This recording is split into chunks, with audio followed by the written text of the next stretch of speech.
Welcome back to the User Feedback Fundamental Crash Course, Lesson 3. Um, in the previous lessons, I went over how you can get customer feedback as well as an introduction video. You can find all these lessons on YouTube. I've created a playlist already for it, and this is Lesson 3. So again, I'm your host, Wilson Pang. I'm the co-founder of Yes Insights, and we'll be launching Lesson 3 right now. So in this specific lesson, I'm going to cover a couple key questions that you should ask that will help you with your growth strategy as well as making better business decisions, and a couple things that you need to do before actually sending out your first survey. So the first thing you need to do is have a goal or hypothesis, and what you want to ask yourself, what am I trying to find out from the survey, right? If I send a couple questions, how do I want to follow up with the questions afterwards? What follow-up questions should I send?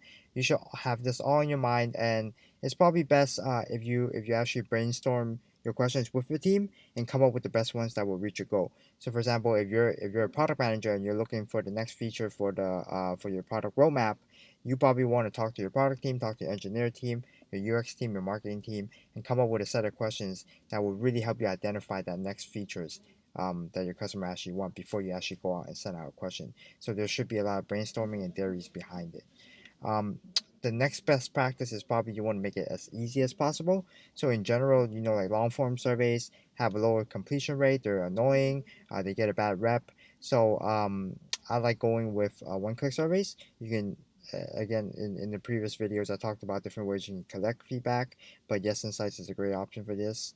The next tip would be timely. So if your customers see your survey and they don't respond in 24 hours, they might not respond ever again. So make sure you send them out on the correct timing, whether that's 30 days after they engage, and you can do this through like Intercom if you're using it. We integrate directly with Intercom, so you can send out like trigger emails, segment lists. That's very important.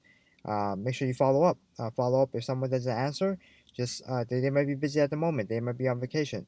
Follow up until you get an answer. Doesn't matter if this is 5 times or 10 times, but make sure you have a follow up strategy and have the correct follow up questions in mind so that even if the person answers the question, you know what to do next. What's the next call to action? Do I send them a sign up link? Do I send them a discount? Or do I follow up with another question to narrow down my focus? So here are a couple questions that you need to ask. Question number one, which is my most favorite, is what exactly did you hear about us? We send this in every onboarding email for every person that signs up for a trial, and this question will help you find out what's your most important marketing channel.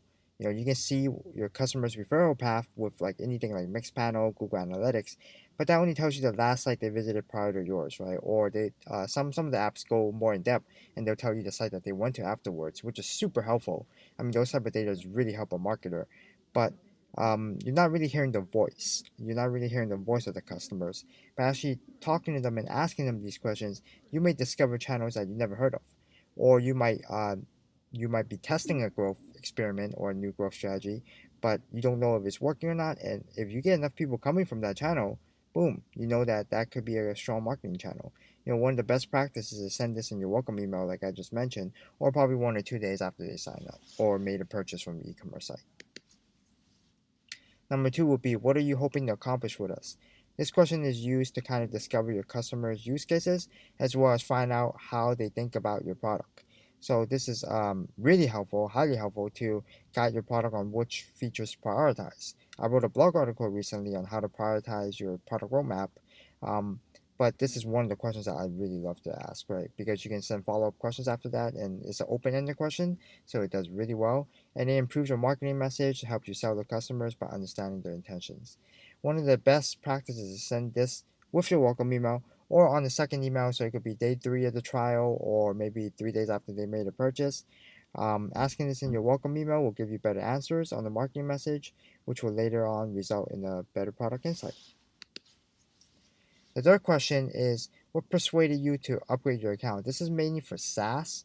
Um, you can send an alternative question if you're running like a digital product, like a course, an ebook, or e-commerce site by saying something like, what persuaded you to buy again, right? So the repurchase value. And this is very important because now you know they're actually getting value out of your product, but what was that exact value that they get? Was it because they experienced some sort of wow feature that made their experience super happy?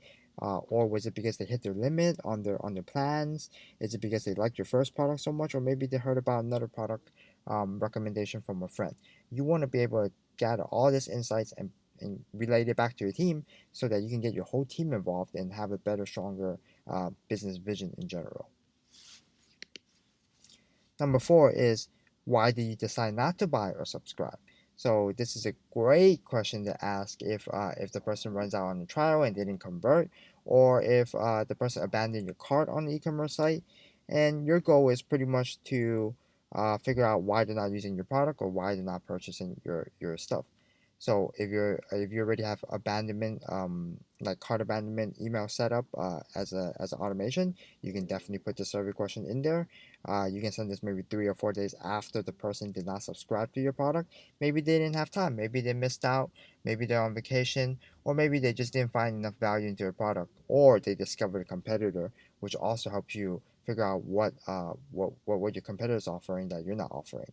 So you may discover all these things that will really help you. Another great thing you can do is you can send it out 30 to 90 days after a customer trial period has ended, or after they've canceled, and kind of understand what was going on, and maybe you guys updated a new feature that can actually help them solve that problem. Question number five will be, what will you miss most if you cannot use us? So this question will help you discover your most useful features or product strength. Another alternative is, how disappointed would it be if we no longer served you, or if we no longer provide service, or we no longer offer product feature XYZ kind of thing.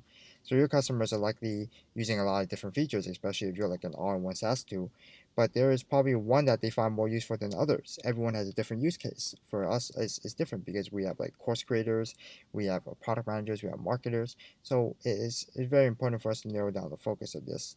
And this is best sent to engaged users. So I will send this email to users 1 or 3 months after they upgraded their account. Lastly, how likely are you to recommend us to a friend or colleague? This is a standard NPS or Net Promoter Score question, and a lot of apps do this. A lot of you see companies do this all the time. If you use Airbnb or you use any type of on-demand service, it's very likely that you see this question or you received it in your email before. Use this as an opportunity to reach out to your customers who are dissatisfied and kind of dissect the problems. If there's people that are not likely to recommend your product to a friend, well, now you have to go out and figure out why, right? You can send out personal emails, you can pick up the phone and call them. Now, on the other hand, if there's people that's very likely, boom, you got advocates, you got fanboys. So why not reach out to those people and ask for referrals? That way, word of mouth marketing is probably one of the strongest marketing channels ever, and have them refer to you, or figure out what do you do that made them like you so much. Best practice would be you should send this to all converted customers biannually, quarterly, weekly. Just add it to your automation, to your email flow, and based on the action, you should trigger different type of actions, responses, and take action based on that. So the conclusion is, first you want to identify the problem, brainstorm the survey questions with your team, keep it simple. Make one-click Net Promoter Score surveys or website feedback widgets, which you can all create within Yes Insights. Ask open-ended questions. Make sure so you can get the most out of it. Try to provide the answer for them so it's more relevant. Make it easy for the respondent to reply by just having them click. For example, instead of going like, "Hey, I noticed you did this on my site," give them a couple options for them to click on. Use the feedback and implement changes based on that to improve your business. And I'll see you guys in lesson 4. If you have any questions or you just want to reach out, you can reach out to me at wilson@yesinsights.com, or follow me on on Twitter at wilsonpeng8, and you can tweet to me there as well. I'll see you guys in lesson 4.